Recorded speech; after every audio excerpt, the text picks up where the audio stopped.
नमस्कार दोस्तों, welcome to high classes. दोस्तों आज हम देखेंगे क्लास 10 साइंस का, ठीक है। वीवीआई क्वेश्चन देखेंगे, वेरी इंपॉर्टेंट क्वेश्चन देखेंगे, 3 मार्क्स का क्वेश्चन देखेंगे, ठीक है। और आपका कंटेंट रहेगा हिंदी इंग्लिश दोनों में, दोनों को देख सकता है, हिंदी मीडियम भी और इंग्लिश मीडियम भी, ठीक है। चलिए स्टार्ट करते हैं हम लोग। चलिए पहला क्वेश्चन देखिएगा, मोस्ट इंपॉर्टेंट है। ऑक्सीजन के योग तथा ह्रास के आधार पर उपचयन तथा अपचयन की व्याख्या करें। प्रत्येक के लिए एक एक उदाहरण है, ठीक है। Explain oxidation and reduction in terms of gain और loss of oxygen, mention example for each one, ठीक है।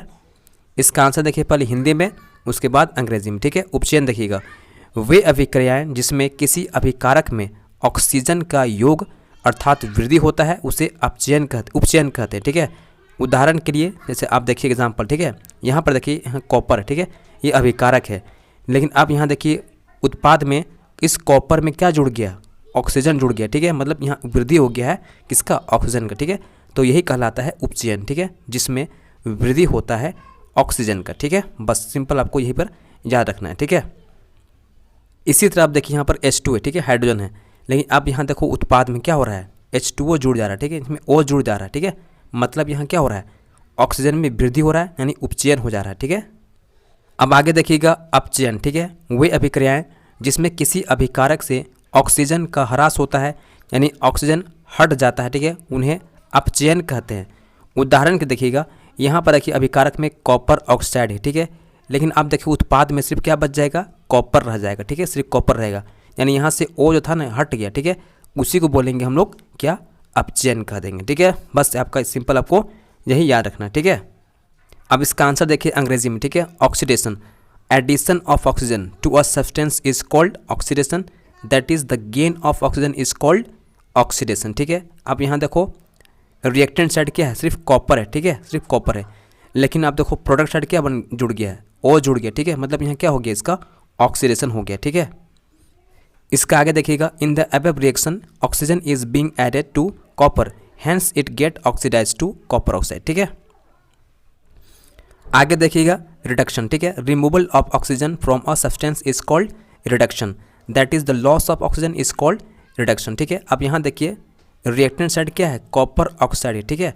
लेकिन आप यहाँ देखो सिर्फ प्रोडक्ट साइड क्या बन रहा है, सिर्फ कॉपर बन रहा है, ठीक है। मतलब क्या हो रहा है, यहाँ पर ऑक्सीजन है हट जा रहा है, ठीक है, यहाँ पर हट गया, मतलब क्या हो गया, इसका रिडक्शन हो गया, ठीक है। जहाँ पर O2 क्या होगा, हटेगा, ठीक है, ऑक्सीजन हटेगा, उसको क्या बोलेंगे, रिडक्शन कहेंगे, ठीक है। Oxygen is removed from copper in the reaction, there for reduction अकर, ठीक है। मतलब यहाँ देखो ये कॉपर ऑक्साइड में क्या था, O था ना, ऑक्सीजन था, ये हट गया और सिर्फ क्या बना, सिर्फ कॉपर बन रहा है। मतलब यहाँ क्या हो गया, इसका रिडक्शन हो गया, ठीक है। आगे देखिएगा, निम्नलिखित में प्रत्येक में कौन सा अम्ल रहता है, ठीक है। खट्टा दूध, इमली, संतरा। Which acid is present in each of the following, sour milk, tamarind और ऑरेंज, ठीक है। इसका आंसर देखिएगा, खट्टा दूध में होता है लैक्टिक अम्ल, इमली में होता है टार्टरिक अम्ल, संतरा में होता है सिट्रिक अम्ल, ठीक है। मोस्ट इंपॉर्टेंट क्वेश्चन है, एकदम याद कीजिएगा, ठीक है। इसका आंसर देखिए इंग्लिश में, सॉर मिल्क में क्या होता है, लैक्टिक एसिड होता है, टैमरिंड में टार्टरिक होता है, ठीक, ऑरेंज में क्या होता है, सिट्रिक होता है, ठीक है। अगला सवाल देखिएगा, पीएच स्केल किसे कहते हैं। ताजे दूध का पीएच मान 6 होता है, दही बन जाने पर इसकी पीएच मान में क्या परिवर्तन आएगा, ठीक है। What is the pH scale, the pH value of the fresh milk is 6, what would be the change in pH after its conversion into curd, ठीक है। इसका आंसर देखिएगा, किसी विलयन में उपस्थित हाइड्रोजन आयन, ठीक है, हाइड्रोजन आयन की सांद्रता ज्ञात करने के लिए, ठीक है, स्केल विकसित किया गया जिसे पीएच स्केल कहते हैं, ठीक है। इस प्रकार स्केल होता है, यहाँ नंबर होता है 0 से, ठीक है, 14 तक, बीच में 7 होता है, ठीक है। 7 से कम होगा तो ये कहलाएगा अम्ल, ठीक है, एसिड कहलाएगा। और अगर 7 से ज़्यादा होगा, ठीक है, तो ये बेस कहलाएगा, क्षार कहलाएगा, ठीक है। और अगर 7 होगा तो कहलाएगा उदासीन, ठीक है। दही बनने पर दूध का पीएच मान 5 से नीचे आ जाता है, ठीक है, क्योंकि इसमें अम्ल की अधिकता पाई जाती है, अर्थात इसमें लैक्टिक अम्ल बनने की वजह से इस प्रकार होता है, ठीक है। दही का पीएच मान कितना होता है, 4.5 से 5.5 के बीच रहता है, ठीक है। अब इसका आंसर देखिए अंग्रेजी में, the pH is the scale use to specify how acidic or base water based solution is, ठीक है।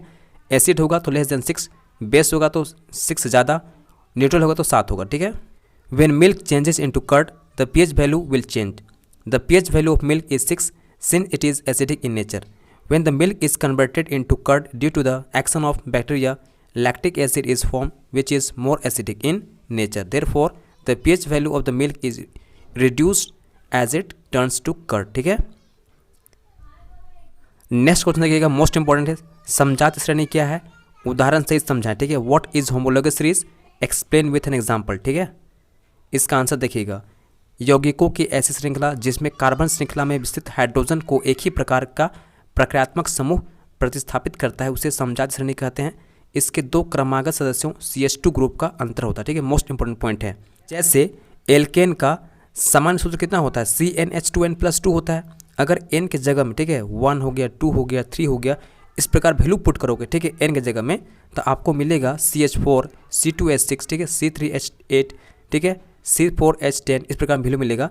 इसको बोलेंगे हम लोग मेथेन, इथेन, प्रोपेन, ब्यूटेन। ठीक है, तो आप यहाँ क्या देखोगे, मेथेन के बाद अब एथेन लिखोगे ना, ठीक है, तो इसमें आपको CH2 ऐड करना पड़ेगा। ठीक है, यानी इसमें डिफरेंस कितना होगा, सब में CH2 का डिफरेंस पाया जाएगा। ठीक है, इसे ही बोलते हैं हम लोग क्या, समजात श्रेणी कहा जाता है। ठीक है, अब इसका आंसर देखिए अंग्रेजी में, homologous series is a series of carbon compound that have different numbers of carbon items but contain the same functional group. ठीक है, for example methane, ethane, propane, butane etcetera are all part of the alkane homologous series में। ठीक है, and most important there is a difference of CH2 unit between the each successive compound. ठीक है, अगर आप CH4 लिखते हो, ठीक है, उसके बाद आप लिखोगे C2H6, ठीक है, एथेन लिखोगे, ठीक है, तो आपको यहाँ पर CH2 ऐड करना पड़ेगा। ठीक है, यहाँ पर, ठीक है, कितना डिफरेंस हो गया हम लोग का, CH2 डिफरेंस हो गया। उसी प्रकार आगे लिखोगे तो आप में सब में CH2 का डिफरेंस आता जाएगा। ठीक है, इसको बोलते हैं हम लोग होमोलोगस सीरीज कहते हैं। ठीक है,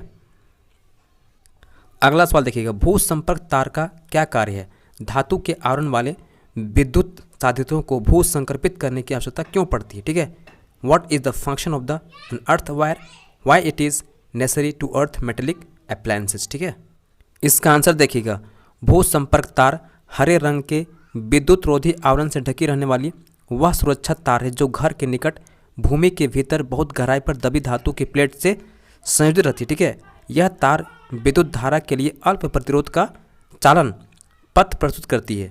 किसी क्षरण होने की अवस्था पर साधित्र का विभव भूमि के विभव के बराबर हो जाता है, जिसके परिणाम स्वरूप साधित्र का उपयोग करने वाले व्यक्ति की तीव्र विद्युत आघात से सुरक्षा हो जाती है। ठीक है, धातु के आवरण वाले विद्युत साधित्रों को भू संक्रमित करने बहुत जरूरी पड़ता है, क्योंकि इससे साधित्रों तथा उनका प्रयोग करने वाले की सुरक्षा हो जाती है। ठीक है, इसका आंसर देखिए अंग्रेजी में, the main function of earth wire is to protect appliances from sudden damage due to leakage of current. ठीक है, the earthing of metallic appliances is necessary to prevent severe electric shocks to the users.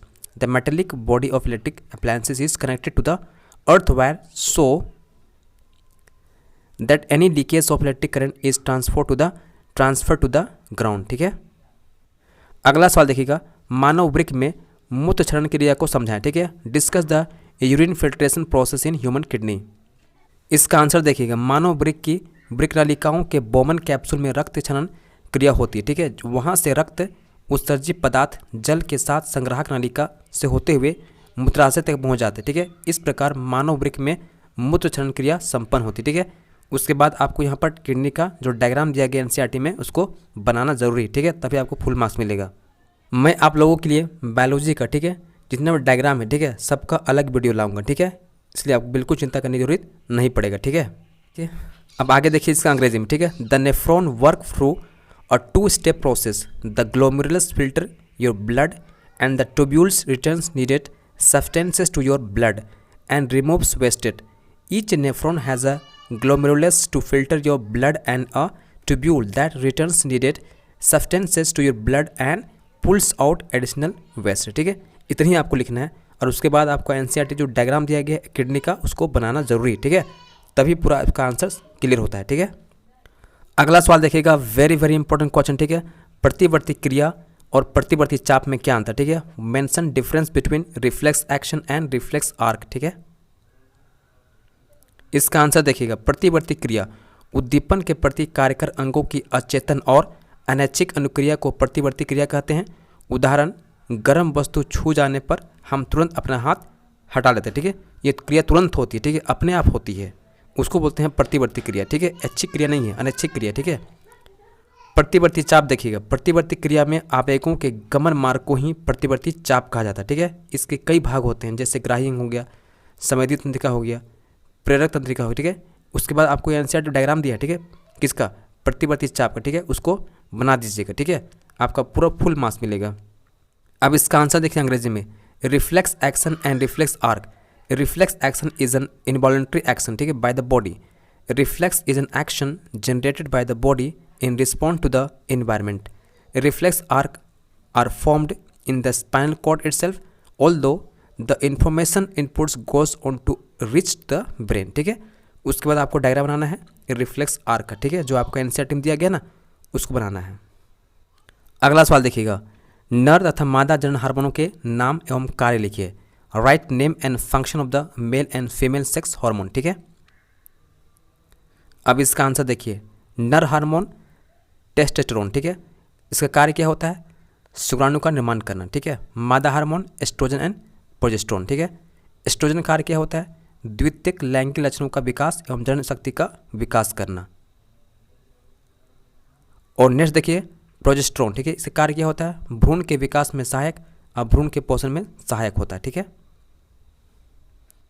अब इसका answer देखिए अंग्रेजी में, ठीक है, female hormone, ठीक है, estrogen and progesterone.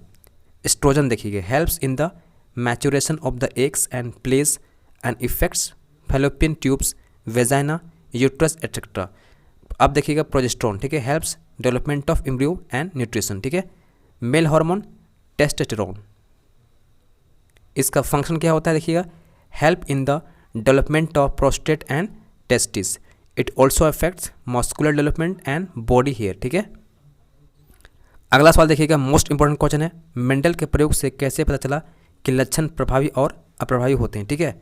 How do Mendel's experiment that state में बी डोमिनेंट और रिसेसिव, ठीक है। अब इसका आंसर देखिएगा, मेंडल ने मटर के पौधों के लिए अनेक विकल्पी लक्षणों का अध्ययन किया। उन्होंने पाया कि विकल्पी लक्षणों वाले पौधों में स्वपरागन के द्वारा, ठीक है, जनन के फलस्वरूप प्रथम पीढ़ी में F1 जनरेशन, ठीक है, केवल एक ही लक्षण प्रदर्शित हुआ दिखाई पड़ा, ठीक है, और सेकेंड लक्षण क्या हुआ, दिखाई नहीं पड़ा था। इससे यह सिद्ध होता है कि लक्षण क्या होता है, प्रभावी और अप्रभावी होते हैं, ठीक है। हम लोग जानते हैं कि मेंडल जब एक्सपेरिमेंट किया था, ठीक है, तो F1 जनरेशन में सभी में जो मटर जब पौधा था सभी लंबा था, मतलब जो लंबा दिखाई दिया वो क्या हो गया, प्रभावी, और जो ड्वार्फ था, बौना था, वो छुप गया, वो क्या कहलाएगा, अप्रभावी, ठीक है। आगे देखिए इसका आंसर अंग्रेजी में, ठीक है। Mendel concluded the experiment using Pisum sativum or pea plant, ठीक है। He selected homogenous tall TT and dwarf small TT pea plant, ठीक है। He crossed the tall plant with the dwarf plant small TT plant, ठीक है।